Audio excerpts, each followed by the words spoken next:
Hello বন্ধুরা, তো সবাই কেমন আছো? আশা করি সবাই অনেক ভালো আছো। তো আজকে চলে আসলাম একটা নতুন ব্লগ নিয়ে তোমাদের জন্য। তো অনেক দিন কোথাও বেরোনো হয় না, ভাবি বেরোবো। তো আজকে ওয়েদারটা ভালো ছিল, ডিউটির ফাঁকে ছুটি নিয়ে একটুখানি ঘুরতে বেরিয়েছিলাম। কোথায় ঘুরতে বেরিয়েছিলাম সেটাই তোমাদের সাথে একটু শেয়ার করি। দেখো এখানকার পরিবেশটা দেখো, অমায়িক সুন্দর। আর আমরা আজকে যেখানে বেরিয়েছিলাম না ঘুরতে, এখানে ভগবানের কৃপা না থাকলে এরকম জায়গায় আসা যায় না।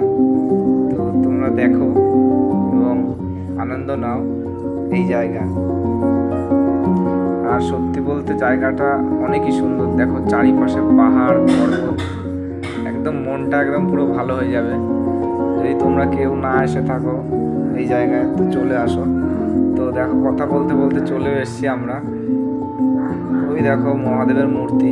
আশা করি তোমরা বুঝতে পেরেছো এটা কোন জায়গা। হ্যাঁ, এটা হলো সবারই সেই শখের জায়গা, চিকবালাপুর, যেখানে আদিযোগীর মূর্তি আছে।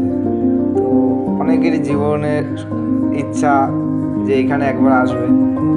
তো ভগবানের কৃপায় আমিও চলে এসেছি এখানে।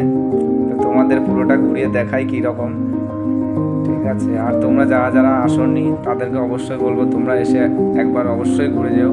খুবই সুন্দর, চারিপাশে পুরো পাহাড় দিয়ে ঘেরা। আর সন্ধ্যাবেলা 7টার দিকে একটা লাইটিং শুরু হয়, সেটা আমি পরের ভিডিওতে দিয়ে দেবো। তো দেখো চারপাশে ভিউটা কত সুন্দর।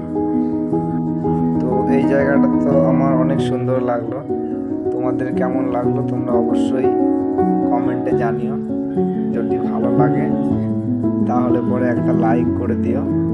আর যারা আসোনি বলবো একবার এসে ঘুরে যেও, তাহলে বুঝতে পারবে এটা কতটা সুন্দর। এটা ভিডিওতে দেখতে যতটা সুন্দর লাগছে তার থেকে অনেক অনেক সুন্দর।